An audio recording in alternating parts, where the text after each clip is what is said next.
Hey girl, hey. Welcome back to Taste of Taylor. You guys, today is Monday, which means we are in studio with a celebrity. You know, we use the term celebrity loosely on these Monday episodes, but not today. This is a legit celebrity. Jameela Jamil. Hey girl, hey. Hello. An obscene intro. I'm dead. What are you doing here? Leave. You are legit. No, please stay. Okay, so you are so many things. You are an actress, host, and also an activist, founder of the Move for Your Mind and I Weigh movement, and host of a new podcast, but we're going to get to that in just a little bit. Yeah. Hey girl, hey, welcome to the podcast. Hi. And also, just speaking of words that we use too loosely, activist, we've got to stop calling celebrities activists. Right. Advocate. Advocating from our castles for the people actually risking their lives on the ground. You know what? I can't do it anymore. I can't hear it anymore. I can't do it anymore. We don't deserve the title. You've retired it. We're handing it out too easily. Okay, fair enough. Yeah. So you're abdicating. I'm abdicating. Your throne. Yeah. Okay. That I never sat on, but advocate, I think is the right word. People put you there. Yeah. You were just trying to speak your truth. I was just talking shit on the internet like everyone else, you know? I was just doing my thing and it went further than I expected. You know, I had 16,000 followers on Instagram when all of this went super viral. And then within about 4 months, I had 1 million followers. And within a year, I had 3 million followers. Stop it. It happened so fast. So what? When I was chatting my breeze, an English term, on the internet, I had no idea where that would go. Wait a second. What year did you have 16,000? No, 2017. I have been in this business for 20 years and I barely have 100,000 followers. What am I doing wrong? You're not offensive or annoying enough. I'm pretty annoying. Too likable. No, you're too likable. That's what you're doing wrong.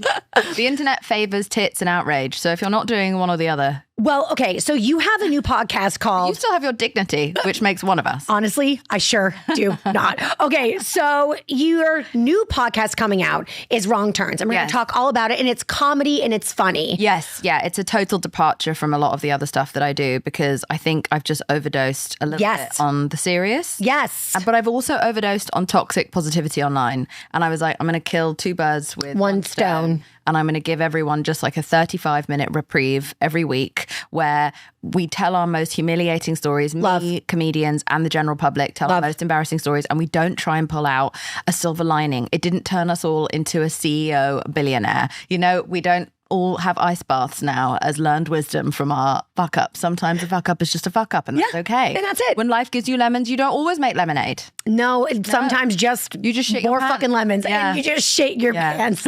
I'm very familiar with shitting my pants. So you ended your I Weigh podcast late last year. Yeah. And you basically, the gist that I got, you were just like, I am emotionally sucked dry. Like I'm drained. Yeah, one of my best friends died last year and I think it was the final, with everything that's going on in the world, with everything that's going on in my region of the world, I was like, I can't actually do this anymore and I'm going to keep falling apart in public, which I didn't want to do because the media will turn that into I'm crazy. Totally. Rather than I'm having a very normal reaction. Like I think the crazy people are the ones who are okay. The most sane. Yeah. If you don't Anyone who's thriving right now is a psychopath. Mentally unwell. 100%. Correct. Yeah. Red flag. Yes. And so, but yeah, you know, so I think I was having a very normal reaction to what was going on in the world and in my life. And I just needed to stop for a minute. And I think it's really important to know your boundary. Yeah. And, you know, not get into the kind of compulsive oversharing on the internet. Yeah. But this is a different kind of oversharing. This is me oversharing the most humiliating things that I've ever done or that have ever happened to me. I cannot wait. I can't believe how much I reveal on this podcast. I can't believe it. Well, we're going to be doing disaster stories in just a little bit because I have a plethora of them. I'm so excited. I'm like a disaster magnet. Great. It's really... You should come on my podcast. I would be honored. Great. I will tell you all the stories. Great. I'm like a moth to a flame. Truly, and it never stops. That's the beauty of it. It's just like it's life, isn't it? It's my life. And women are encouraged to cover up our indignities, and I think it makes us less interesting. I'm sick of it. I'm sick of it too. So I was raised, Mom, I love you, but I was raised by a total perfectionist. Proper lady. In a small town. And, you know, my mom was is gorgeous. So Barbie and Ken, my mom and dad, I mean, truly annoyingly attractive. Like people will know me and then meet my parents and go like this, your parents are so good looking. Come like off what it. am I, a hobbit under a bridge? How dare they? How dare they?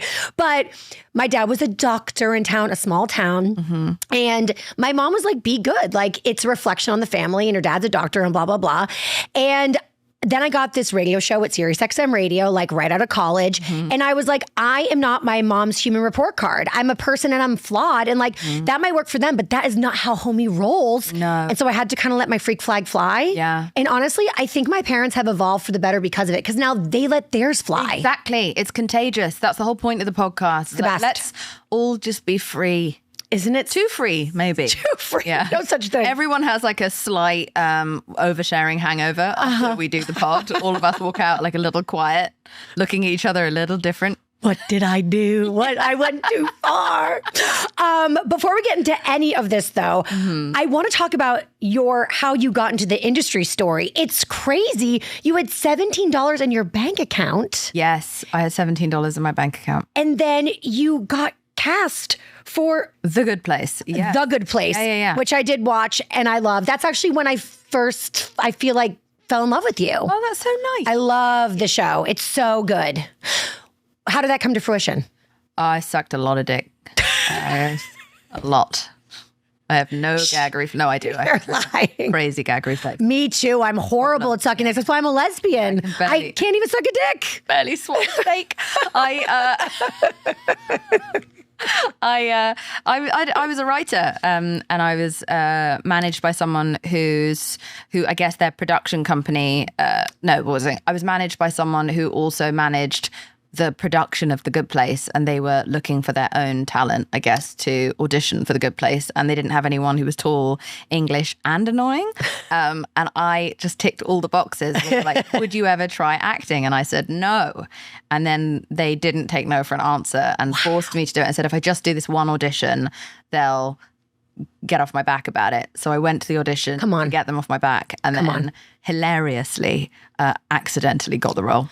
That's how it always fucking works. I was just talking to my wife and I was saying, because there's something that's kind of like potentially on the pipeline for a work thing. And I said to her, I don't know if I want it. Like I might, but I also might not. Every time I really want something, it never comes. Absolutely. Ever. It's like they can smell the desperation. When you don't really want something, that's when it just falls right on your lap. Because you're not stressed and you're being yourself and you're the most, I think I was the calmest person at any of those auditions because I was like, obviously I'm not going to get this. So this is just, I was a columnist for Cosmo magazine at the time. Wait, what year? 2000 and I guess 12 to 2016. Yeah. So I worked for Cosmo magazine radio at Sirius. Oh, no way. Yes. Yeah, so oh my God, Cosmo girlies. And so I was writing a column about, my life as a Brit in LA. And I thought this will make a great column. And then I had to end my column. I was like, well, I guess I'm becoming an actress now and I'm not allowed to tell you anything. So wait, so then you go in, you're not nervous because like you don't even want this role. No. You're like, I'm not even an actor. No, I love TV too much to presume that some piece of shit like me is going to be there. So, I'm a host, I'm an interviewer, which is great. But, I didn't presume I could do comedy with Ted Danson. Oh, and you know did. What I mean? And you did. My first scene was with him. Were you shitting? I wasn't shitting. I was farting. Genuinely. Wait, because I'd never eaten American food before. What did it? Was it McDonald's? Oh, it was craft services, which I'd never. We don't have craft services in England. We don't feed the actors. You're filled with sort of your own grief and resentment. You don't need food. So I was eating all the snack foods, and I had so much gas. I gained about maybe 2 dress sizes during the show, just of salt and sugar. Yep. And I had to have all my costumes open at the back. So I'm wearing everything like an apron. No. My body was just like, what is this evil demon food? Isn't the food in this country atrocious? Delicious, but it's made of pure, like, demonic, like, foul, chemicals. It really is. We're like, we're in such a fight against the food in this country. 100%. So yeah, but I had, but the gas kept me distracted because I was thinking about my asshole more than my talent. And actually, amazing. 10 out of 10 would recommend it. But if I'd processed how huge that was, right, what I was doing, right, I think I would have lost my mind, and I think I would have done a really bad job. And I think fight or flight kept me going. Damn, but you were so good, so consistently for so long. I had gas every week. I don't know what to tell you. My superpower. Okay, so you also, at the same time of The Good Place, you also got a gig, like, for a magic show? Yeah, to host Penn and Teller's Fool Me. And so I had the two, and I was at this proper like crossroads, like a legit crossroads of, do I take the thing that I know how to do and have a blast in Vegas with Penn and Teller, who I love. Amazing. Love a bit of magic, love Vegas. Or do I take this thing that I have no idea how to do, where they can fire me at any time. Right. And it could be like internationally humiliating, and humiliating is always more fun. So I run towards that. Yep. Yeah. I'm about to be interviewed on stage by Martha Stewart. Stop it. I know. It's insane. Wait. It's insane. For what? I don't even know. I don't know if it's like a private thing in her house. No, I'm joking. No, she's got a podcast. Okay. I'm doing it live on stage with her. Stop. In Brooklyn this week. Stop. I'm terrified. Oh my God, she is such a legend. Oh, such a legend, so intimidating. And also, I'm not a homely person in any way.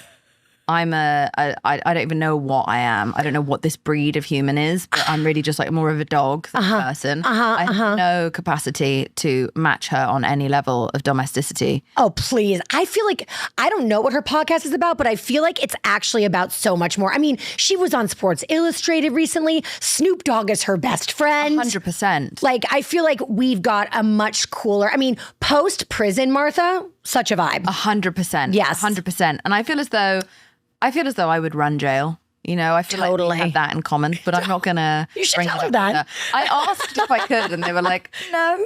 Please don't bring up prison to Martha. I love her so much. I'm so excited. So one of my good friends, Brian Kelly, shout out to Brian, the points guy, he has developed like this relationship with Martha in like the last couple of years. Oh my God. I think it was when they were on a cruise in Alaska together. Sure. They fell in love, you know? Yeah. Rich people doing rich people things. 100%. And- that's where I make all of my friends. Oh, I love a rich person. Alaskan cruise, yeah. I love a famous and I love a rich. If I got both in the same thing, oof, we're flying high. I am queen social climber. I can't even help myself. I got to just own it. It's so obvious at this point. But it's much more trustworthy. Okay. You're Tahani in real life. Huh? You're the real life Tahani. I am. I'm Jason Mendoza. I was a DJ when I got that role. So wait, Penn and Teller. So you chose acting. Chose acting. So are you? So you're into magic. I love everything that keeps you a virgin until you're 21. So magic is a really interesting niche. So my wife and I got married, God, 3 or 4 years ago at this point. We've been together for like 10 years. And we, you know, she's my best friend. She's my everything. I feel like I know everything about her. We went to Vegas for a work trip. It was not our honeymoon. I can't emphasize that enough. Okay. I would never do a honeymoon in Vegas. Social climber could never. It's so embarrassing. So unchic. So we went and she was like, I really want to go see Chris Angel. And I was like, whatever, throw her a bone. We're in Vegas. So we went and I'm not that into magic because I'm cool. He blew your freaking mind, didn't he? No. Oh. No. I don't know who that is. He literally, I don't believe in cancel culture. And we're going to talk about that. But if I did, he should have been canceled. Who is he? What did he do? I can't even tell you the jokes that he said on stage, but I was like, in this economy, sir, I cannot believe we are saying these things on stage. Oh my God. But anyway, before the show started. What happens in Vegas stays in Vegas, isn't it? So he's applying that rule. It is the truth. So before the show, they're like, you know, they said if anybody wants to come up on stage and try on his straitjacket, because he like gets out of a straitjacket. Oh, yeah. Like come up on stage and try it on. And I was like, what a bunch of nerds. The next thing I know, she's like, can you move? I'm like, do you have to go to the bathroom? She's like, no, I'm going to go stand in line to try on the straitjacket. And I was like, that's why you married this woman. Things I should have known before we got married. Well, you know what? She is insanely hot. And now we know why this works. Like she's hot, but she doesn't, that's actions of a not hot person. Did you get out of the jacket? Just a picture in it. A picture. But I paid for it. Oh, sure. Didn't even get to do magic, just took a picture in the jacket. Like a loser. Hot, I think. Okay. So you actually have a movie coming out, Elio. I do have a movie coming out, yeah. So what is the movie about? The movie is about a young boy who is accidentally transported into space. Okay. And he meets this sort of giant committee of the universe. I'm one of the ambassadors. Love. And I'm trying to suss out if he's really the representative of Earth, because he's smaller than I would have imagined. He's only like 8 years old. Okay. And he's trying to convince us that he is. And it's all about his trials and tribulations going through that. And really the ultimate message of the film is that anyone can make a difference, however small they are, and however little influence they might feel they have. If everyone makes a little bit of difference, they can create change. And I think that is such a beautiful message to kids, because what a hopeless time to grow up in. And so I loved the message of the film, and I love the way that Pixar package their message. It never underestimates the intelligence of the child or of the viewer, and it's always something that also means something to adults. And I think we all need that. You know, we look to these icons of change, all of whom are thoroughly disappointing people, whereas really actually if we all just took it into our own hands, we wouldn't have to rely on people and project our hopes and dreams onto them. It's so true. Your own fucking hope and dream. This is a very important message for these times. Yeah, I think so. And I think that's what kids need. They don't need to think about, oh, you have to be a celebrity or you have to be in power to make change. No, you need to do it yourself. It's so true. Yeah. Okay, so back to disaster stories. Yeah. Okay, so what's your disaster story? Or give me a disaster story. God, I have so many. The one I speak about on the first episode of my... Wait, should I give that one? Because then it's the first episode. Let me think. Yeah, fuck it. I once had to DJ on stage in front of 6,000 people. Okay. And they put the decks on top of these giant speakers on the stage. Okay. Which is insane and so dangerous for your vinyl, because then everything gets scratched and fucked up. Right. And the worst part about it is that that's the day that I learned how clitorally sensitive I am. And no. Yeah. Clitorally sensitive. So it's a medical condition, I believe. And I started to have an orgasm on stage in front of everyone, not in like a hot way, in like an asthma attack sort of way, where I was like trying to mix the next song in. I'm doing, and because I have asthma, like my tour manager's like bringing me my little asthma pump, and I'm just like, thanks. And then it starts to happen again and again and again, because once you pop, you can't stop. You're like a Pringle. It's like you have a Pringle pussy. You know, it's the best and worst thing about being a woman. And so just like again, and I'm just like looking for songs that have less bass, and I'm just like, oh my God, no more Snoop Dogg, no more Snoop Dogg. And like passed out at the end of the set. Adrenaline carried me through the whole set, but I fainted and then couldn't feel anything from the waist down for like 9 hours. Oh my Slept God. the deepest sleep I've ever slept, like pretty much in a comatose, I guess you would call it. And I was in the back of my car, and my tour manager just let me sleep, and then I couldn't pee for like a day. Did everyone know, or they were confused? Nobody knows. Everyone knows now. Everyone knows now, because now I've said it. Oh my God! People just thought I was powering on through. Okay, listen, I'm going to tell you a story. Infection. That's kind of adjacent. It's actually not my disaster story. It's my mom and dad's together. A coming story? Correct. Let's go. You did change them. Yeah, I did. Yeah. So I get a call from my dad. This happens like 2 or 3 years ago. I get a call from him at like 5 o'clock on like a Tuesday. And he's like, don't panic, but Mom and I are in the hospital. And I'm like, panicked. I'm panicking. And he's like, so she's kind of having like a bout of amnesia, and we're not quite sure what it is. But like, and I'm like, holy shit, this is early onset dementia. Like, she always is forgetful and kind of is like, oh, I have early onset Alzheimer's, but like not funny. And also, oh my God, is this really fucking happening? Yeah. I've been losing my memory lately and calling it Jamentia. But that's my own brand of it. Sorry, as you were saying about your mom. Yeah, my mom's name is Babette, so Bamentia. Yeah. Okay. So I'm really, really freaking out. And I'm like, I'm coming home tomorrow. Like, we had friends in town. I'm like, bye, I got to get home. So I fly home very early the next day, and they had released my mom from the hospital. My sister was there. So my dad had to go to work. My sister came. And my sister's like, so Mom and I are in an Uber, and she wants to meet you. My parents are from Boston. She wants to meet you on Newbury Street and go get lunch and martinis. And I'm like, no. her and her forgiveness. She can't have martinis. She just lost her memory. And she's like, I don't know. I'm like, she's lost it. She's crazy and wants martinis. Anyway, so I meet her in her Uber and I'm like fighting with her. And I'm like, no, we're going to get another Uber and we're going home. Like, we're not doing this.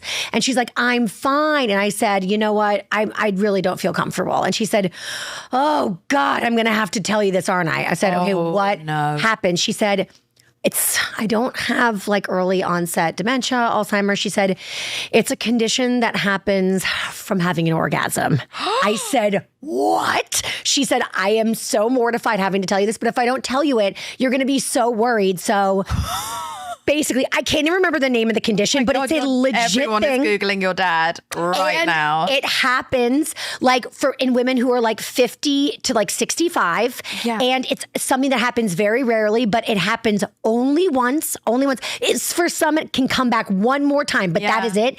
And after an orgasm, you basically have orgasmic amnesia. And so that's what happened to her. And that's why she like looked at the dog and she was like, who's that? What's that? And my dad was like, oh shit. And then he was like, do you know the names of our children? And she was like, yes, I know Taylor. And he was like, where does she live? And she's like, here. And he was like, oh fuck. So it really was this thing. Oh my God. But it was just temporary. Anyway, so fucked her into space. He fucked her brains out. Yeah, that's crazy. And so my dad literally was like, just so you know, also, it's not just an orgasm. It's a big one. Oh my God. That's so great. That is my parents' disaster story. That is fucking brilliant. I would give anything to see your face during this. And also, especially that your mum's like such a prim and proper lady. Totally. She must have died. I was dying. You know what, though? I was just so relieved that we could go have martinis. Yeah. That I was fine hearing the story. Yeah, cheers. And then I told everybody. Yeah. And I continue to. And she wants to die. Yeah. So, God, I have so many disaster stories. I'll start with, I'm going to give you a few.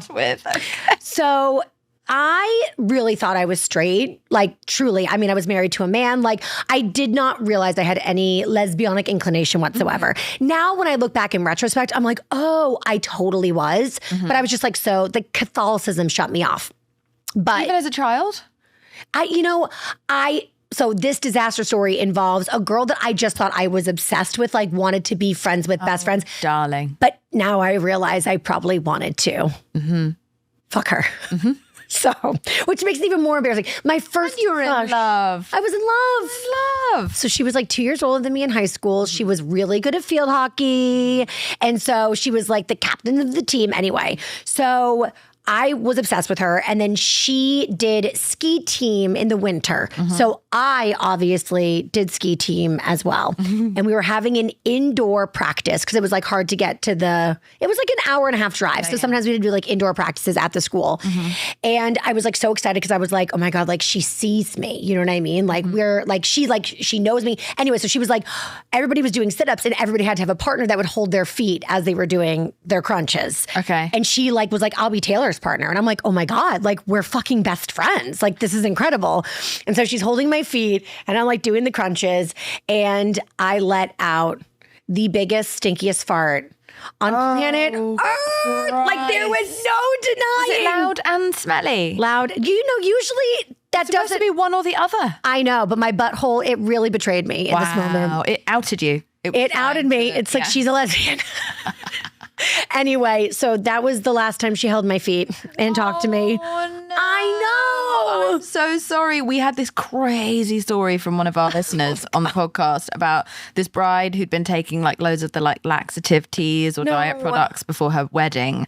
And then she shit her pants after she was already dressed. No. And so she's 15 minutes late coming down the aisle. The wedding planner who wrote the story in is like, fuck. So goes into the tent, the wedding tent, and sees that she's shit herself, but she's wearing so much shapewear to look skinny on her wedding that she's sort of trussed up and kind of strapped in. No. So there's no real way out. And it would take like an hour and they don't have a shower. So they're just, the bride is game and she's like, I think if people can't smell it, let's just cover me in some more perfume and let's get the show on the road. So walks covered in her own shit down the aisle. That's commitment. Yeah. And then goes on to the reception afterwards, still can't change the shapewear because it's some sort of like attached to your skin. Again, they don't have anywhere. I think they're doing this in like a field or something. So they have to do the big first dance. No. Yeah. And she's like, yeah, I'm still going to do it. So he does it. And so she does it. And as the groom is spinning her around and he touches the kind of small of her back, it pushes the poop up her back and like then out over the side of the back of her dress. So then just poop comes out the top of her back down her dress. And he was really cool about it because he didn't know any of this was going on. But he did say, I think I want to cancel the bit where I take her garter off with my teeth. Yeah. And he's also like, and we don't have to have sex tonight. Yeah. We have the rest of our lives. A sweet little keeper that's the only thing he objected to. Yeah, but can you imagine? No. Oh my God. I love a disaster story so much. Well, that's why people are enjoying the podcast. It's so brilliant. Because it's a democracy to humiliation. And no, you can't go through life without having one. No. And if you haven't, first of all, you're lying or you're not living. Someone gave me great advice to help me with how starstruck I am, which I'm just constantly starstruck by everyone. I was going to the Golden Globes for the first time and he said, just remember that every single person in that room at some point, even Meryl, has been on a toilet and realised there's no toilet roll and they've had to do the shitty squat walk around the apartment looking for something to wipe their ass with. And I was like, God, that's so much better than imagining them naked because I bet they all look brilliant naked, which only makes me more scared. Exactly. But imagining like all these like Al Pacino, Robert De Niro, Martin Scorsese, Jennifer Lawrence, all doing the shitty squat walk. It just changes everything. That's the name of the podcast. No one can, the shitty squat walk. It's so true. We've all been there. Yeah, we've all been there. And I think that we need to start owning it and stop trying to turn it into a silver lining. And something I've noticed so far on the podcast, which is why I'm desperate to get you on it, is that a lot of women aren't wanting to come on and tell really humiliating stories. The men are so game and the women aren't. And I'm like, I know you bitches are filthy. You know what? Right? The society puts so much pressure. Exactly. But also I feel like for 5 or 6 years, we were getting into a place of wanting to overshare and tell everyone everything. Yes. And now Ozempic and beauty standards and everyone wants to look 17 again is back in. It feels like everyone wants to be hot again. Yes. And women are becoming reticent to be publicly gross or publicly own their flaws. Everyone's getting extra filtered, extra everything. Yes. And I'm like, what's happening to us? So I'm hoping more women are going to join. The women who have come on are fucking hilarious. Yep. But it's mostly been queer women who aren't designing their life towards the male gaze, who feel comfortable to come on and be really like raucous and funny. Is that really bad that I've said that? Not at all. And actually, no, it makes so much sense. But I will say, even when I was straight or identified or thought I was, girl, I was still like letting it rip. I mean, sure. I was saying, like, I aspired to be a man repeller. Your soul was not drawn to the patriarchal gaze. Do you know what I mean? It did not want even if your brain, even if your little Christian brain didn't catch up. It's true. Like you can't gaslight your pussy. It's so true. You can't gaslight your pussy. The title of the episode. And that actually is definitely the title. But yeah, oh God, I really want women to just feel free to let, I know. I really hope this moment passes because it feels like the 90s again where everyone's trying to be like cute and hot and young. And I'm like, shut up. It's exhausting. Who has time for it? I know. Well, lesbians lead the way. We always do. Mm-hmm. You know what I mean?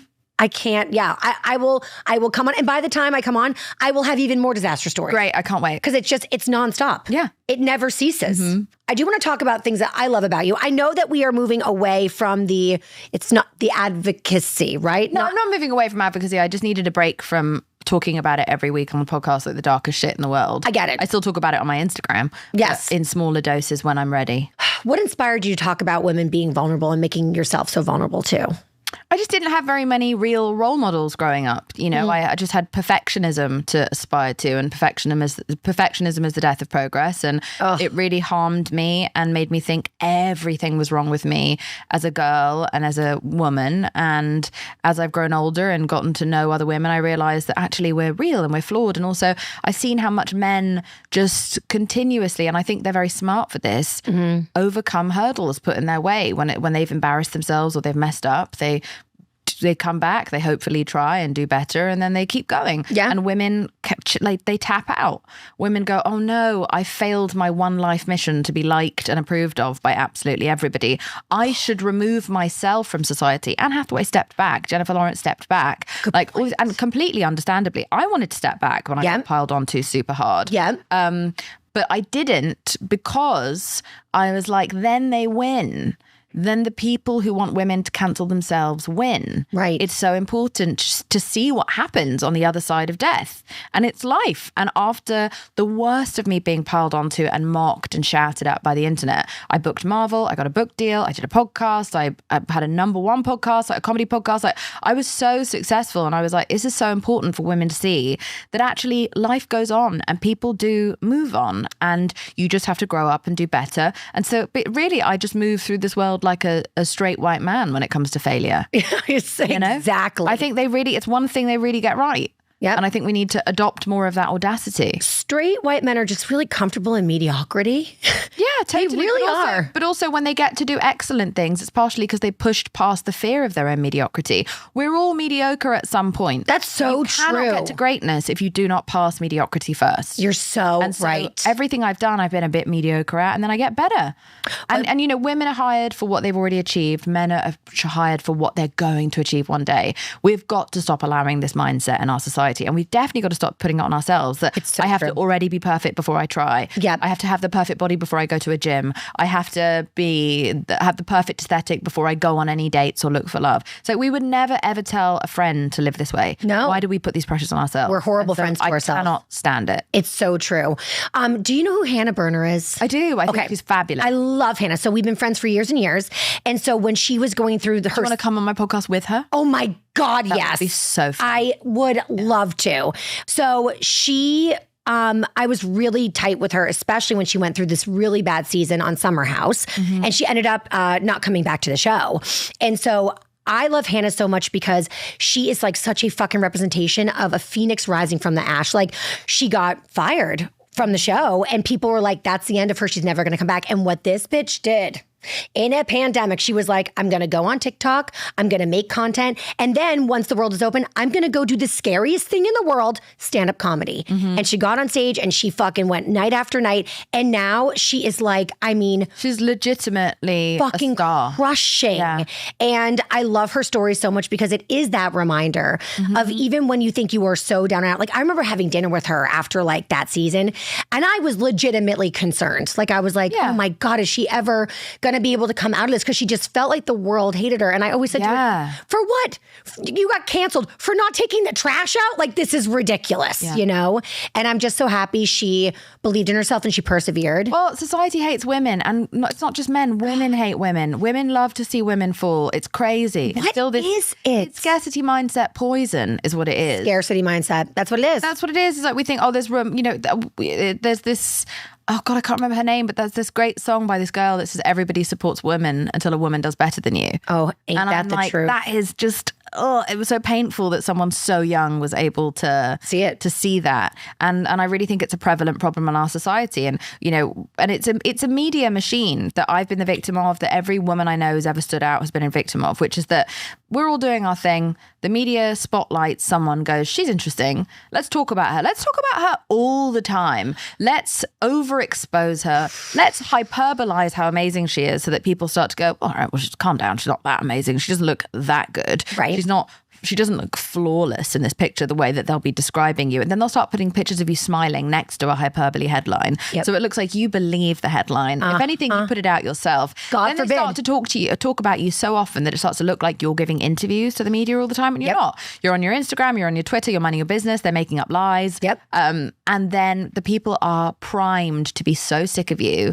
And that's when the media lights the match, throws in a little controversy, and that's all it takes for the public to just gobble it up and oxygenate it. And the higher we put a woman, the pedestal, the worse the fall, the worse the damage of the fall. Damn it! As I was on my way up, I knew that it was coming the whole time. The minute I was called the feminist hero we need, I was like, I said to my boyfriend, I was like, I am fucked. Oh, fuck. And I'd been saying for years, like, no, I'm a feminist in progress. No, I left school at 17. I used to be a massive slut shamer not that long ago. I used to be this, that, and the other. Don't listen to me about everything. Right. You always owned your shit. Always owned my shit. Like, the Lady Gaga kind of almost template of like, if you say it before people have a chance to say it about you. Pinned tweet. You got it. Literally my pinned tweet. Not my ethereal pinned tweet. My literal pinned tweet was everything I've ever done wrong. Right.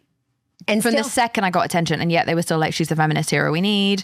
And then I was on Time Magazine's 25 most influential list, and I was on the cover of Vogue. Yep. And I was like, oh, my life is over. And within 4 months, my life was over for a while. Because you were prepared for it, do you feel like it was easier to navigate and not let it completely destroy you? Yeah, it was easier to find my way out because I'd already watched this happen to so many women before, and I'd watched what they'd done that I didn't like, and I was like, I'm going to do it differently. And so how do you feel that you handled it differently? I took Klonopin, which is a very strong... I know, I took it for a long time. Anxiety or antipsychotic, I don't know what it is. It's fabulous. It really saved my life, but it's very addictive, so you have to take it very rarely. Correct. And very carefully. Yeah. But Klonopin and a little bit of EMDR therapy. Oh, and taking... the same person? Oh my God. And then taking a break and then allowing myself to be open to more opportunity.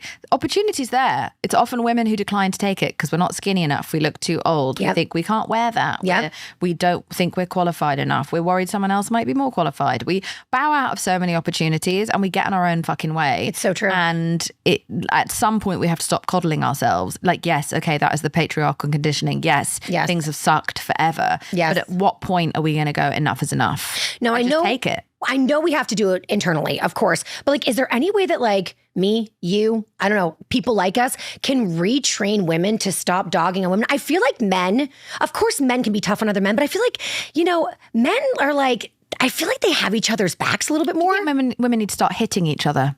Women. Because men hit each other and then it's over and done with. Physical violence is the answer. Can we hit each other right now? Let's fucking do it. Let's go. Literally. Can you imagine? Just start punching each other. Covered in blood by the end of the podcast.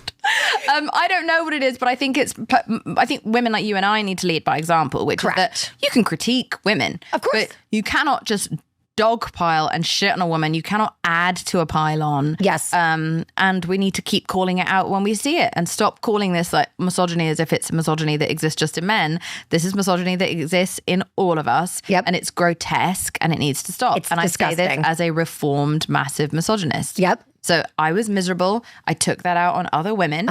And now I'm happy and I don't feel the need to take that out on other people. So when you want to shit on someone else, ask yourself why shat on you to make you so upset and deal with that first. It's so true. And I'm talking to the internet trolls specifically right now. Really. But it's not just internet trolls. It's women like you and me in our positions. It's women of publicity, like public women who get on TikTok, who like add to a pylon for clicks and likes. It's like there's a huge currency in shitting on women. And as long as we keep that economy running, that is our fault. Let's talk about cancel culture and being anti-cancel culture. Yeah. Yes. I've always been vocally anti-cancel culture. And I love that. Yeah. Can you explain it though? I feel like you can probably explain it more eloquently than I can. I was on like Trevor Noah saying this in 2017 or 2018. Like I've always been against cancel culture. Also, cancel culture isn't real. And this is such an exhausted conversation. What I will say is I think the left and liberals in particular have a huge messaging issue with how we explain to someone they're doing something wrong. Yes. I think we are sanctimonious and insufferable. And I think we are a big part of why we lost the election. I agree. As a member, I can take my ownership. We are off-putting. We are not welcoming. You can say one thing right and the right will accept you. You say one thing wrong and the left will take away everything you ever said that you got right and kick you out the group and not offer you a way back in. It's so fucking true. And I think that we have huge problems and we all know what's wrong, with the opposition. And we do so much time, we spend so much time hyper focusing on that. And we don't spend enough time actually looking inward and going, why don't we have more allies? Like, why did only 70 million people on our side vote when there's 360 million people or whatever, 330 million people in this country? Yep. Who did we make check out of the election altogether?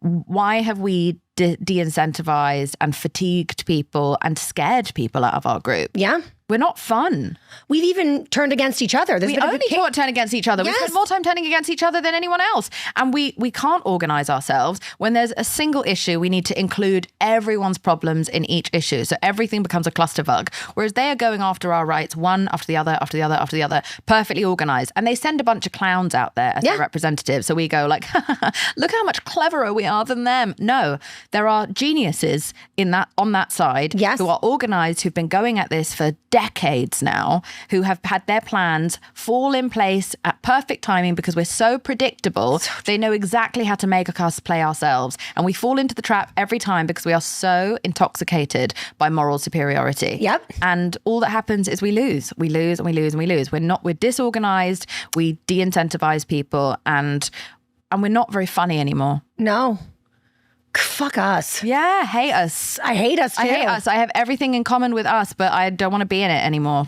So I will always fight for the same causes, but I do not wish to be aligned with the current status of this group. And what's so frustrating is that I used to speak in a way that was very much so symbolic of this. And I think I recognized my own asshole footprint during the pandemic when I saw the way people were speaking to each other. And I was like, I used to get highly decorated for speaking in exactly this sort of sanctimonious or preachy or like finger pointy way. Yep. And I was doing it with a tongue in my cheek, but you couldn't determine that from my tone because it's on Twitter. Right. With a word count, which is the most careless and reckless way for someone with a public persona to communicate about huge sensitive issues. Yes. Right. Where I couldn't include context, nuance or tone. Right. So I hold my hands up and I was like, oh no, me getting put on the cover of Vogue or put in Time Magazine's 25 most influential, like all these things was signaling to other young people, this is the way to get shit done. This is the way to get power. This is the way to get recognition. This is a currency.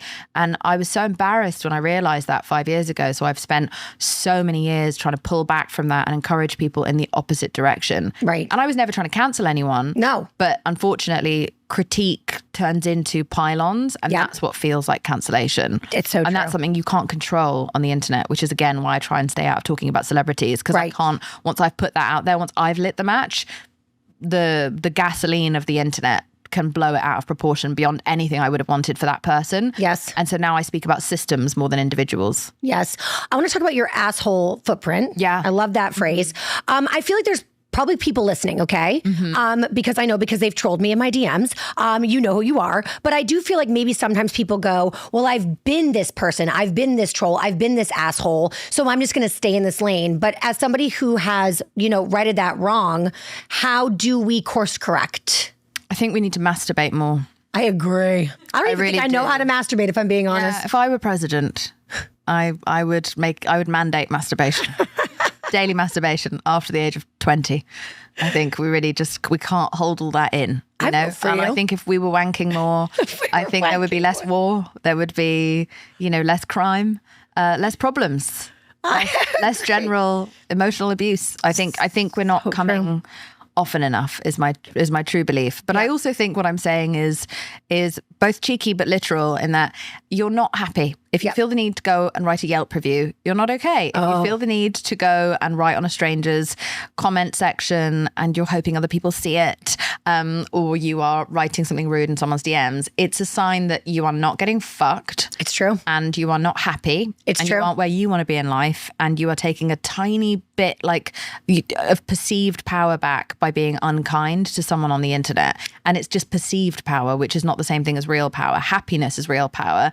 We all need to be working towards that. And so it's not because it makes you a better person to not be a troll, because no one's going to be motivated by that. Right. It's that life is better. I'm so happy now compared to who I was back then. It was a lonely, ugly place to be that made me feel deep down quite ashamed. And I look back at that person and I cringe. Oh, me too. I mean... But but it is what it is, and growth is growth, and that's important. And if for nothing else motivates you, just know that there's a happier way to be. Yep. I worked in radio when it was very of the times to be so mean to celebrities. We're talking Britney, Paris Hilton, Lilo, that whole, crew. Mm-hmm. And I remember I had said, I'm mortified by the things that I said in my younger years doing radio. I don't even recognize who that was. Yeah. When I look back on my old tweets. And the idea, like I like to think that I speak into a vacuum, right? Like no one's listening. But totally. But also, I was kind of speaking into a vacuum that then exploded. Exactly. And that therein lies the lesson about the internet. Is completely uncharted territory. You have no control over it. Yep. Someone working at the platform might find your tweet funny or it might align with their belief and they can just center it in the algorithm and then boom, you just explode. And so let's say this. So once you've gone to that place and the internet has made a decision about you, how do you then show the internet that you're allowed to change and grow? I'm not trying to show the internet. I'm showing myself that I can change and grow. And anyone who's interested in the ride can come along with me. But I have no desire to try and make people who don't like me or choose to misunderstand me understand me. It's not my fucking job. I'm not your fucking mother. I don't care. So I'm just doing my own thing. And the people, like I said, whoever likes it, and whoever doesn't, doesn't. Right. I don't need to redeem myself publicly. I know that however many mistakes I've made, my long-term goal has always been one that is good and good for other people and unselfish and kind. And even if my way of going about that isn't always perfect, when we look back at my, like the net, it'll be a net positive that I have achieved in this world. And we always focus on our failures, but I also did a lot of things that I'm very proud of and I helped a lot of women. Absolutely. And the people who come up to me in the street every day come to me to tell me that I helped them and I'm very proud of that. So I totally want to atone for what I did wrong, but I'm just going to keep moving in the right direction. And when I'm old, they'll look back and go, oh shit, we were a little hard on her. She wasn't that bad all along, and that's okay. You're so great. I mean, your body positivity. So I fell in love with you, The Good Place, but also, I mean, I struggled so much with body image, and I gained a lot of weight over the course of probably like 5 years. But but you know what the sad thing was? I realized that I had struggled with my body image my whole life. And I would look back at pictures of myself and go like, I was adorable. Why was I so mean to myself? You know? And so it's really, that is such a hard thing to have to deal with as a woman. Totally. But that's also like a great lesson for everyone, which is that the way that we look back on our lives previously, we go, fuck. And now that I'm almost 40, I'm thinking all the time about my 85-year-old self and what I want her to look back on. And I don't want her to look back on this really sad life where I was just obeying misogyny and stressing over aging and embarrassed of her and not preparing my body or my life for her and starving her so that she didn't have bone density, so that she was fragile and would hurt herself every time she fucking falls over. Right. I want to protect that older woman and I want her to know that I was looking out for her. My 20-year-old self was never looking out for me. Right. Because she didn't think I would matter because I'm no longer as fertile or as fuckable. But that is mismessaging in society. 100%. Women are the most valuable after the age of 40, in my opinion.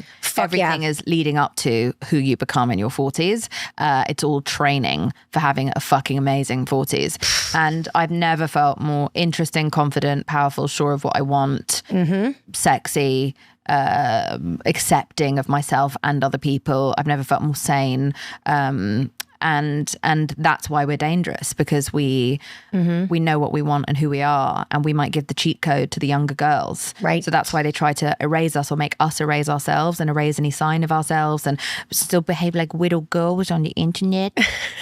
And I can't fucking stand it, and I refuse. So everything I do now is for my old lady self, because she's watching everything I'm doing. God, I love that. I will tell you. So I turned 40 2 years ago because I'm 42. She's a mathematician.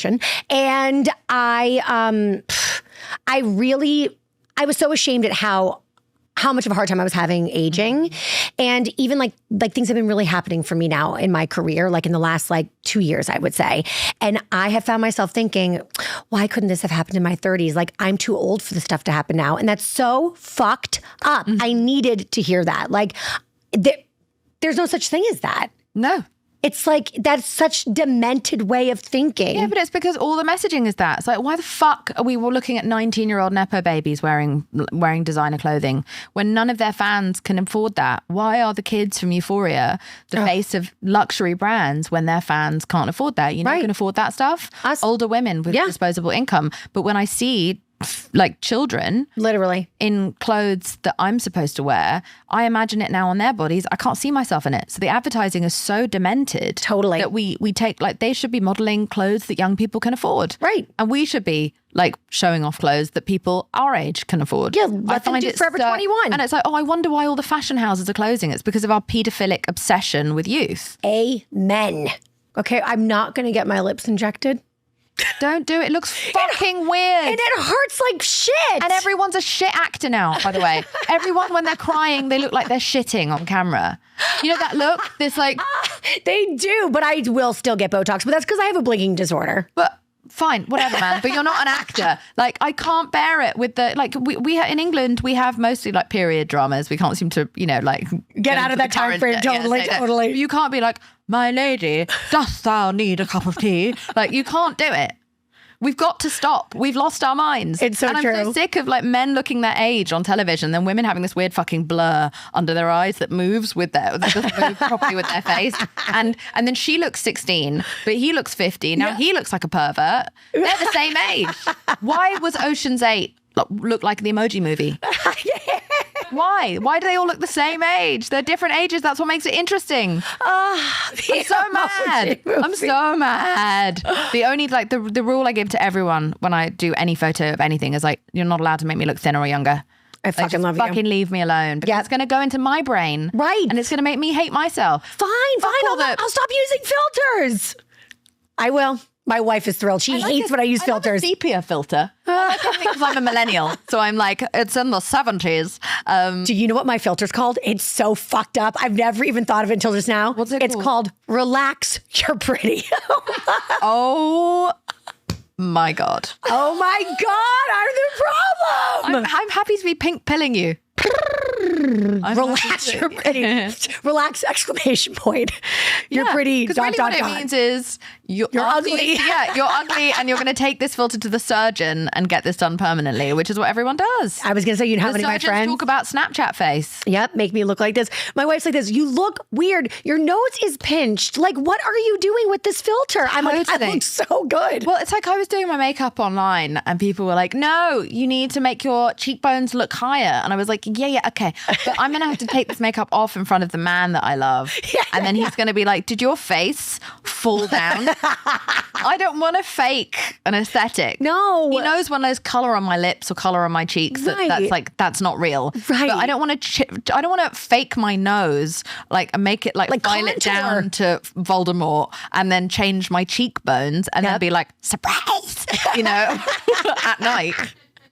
I already look like Saddam at the end when I wake up. I've got A-list Anlos syndrome, so I'm like, you know, it's like Nemo trying to find but I whatever. Sorry. I'm sorry. But I you know, I just like I can't je refuse. Yep. I'm with you. Yeah. I really needed this. Thank you so much for joining me. I adore you to bits and pieces. You guys check. Sorry, I'm such a grumpy old cunt. You're not. You're even when you're saying, you know what? One of my co-hosts, shout out to Mackenzie Green. Okay. Mm-hmm. She is so funny, but she said, well, I have to open your mouth. I have to get you to laugh to open your mouth to get the medicine into your mouth. That's what you do. Oh, that's you so make us laugh. You use humor to actually instill these important values that we need to start absorbing, but you do it through humor. Us to enjoy the lives that we're privileged to live. I can't believe women have been made to feel ashamed about surviving this world that endangers us from the minute we can stand. So true. Even before we can stand. Yep. It's such an iconic slay to survive and to get older. It really is. In a world that is trying to kill you all the time and then make you poison yourself. Yep. Like, for God's sake, please just protect your bodies. Thank you so much for joining. I love you to bits and pieces. Nice to meet you. And so nice to meet you. And check out your podcast. Wrong Turns. Wrong Turns. New episodes drop on Thursdays. It's out already, so go listen, binge it, and laugh, enjoy the disaster stories. Yeah, it's so inappropriate. I'm going to get so cancelled. Bye. You guys, that's it for us. Have a great rest of your day. Until tomorrow, bye, girl, bye.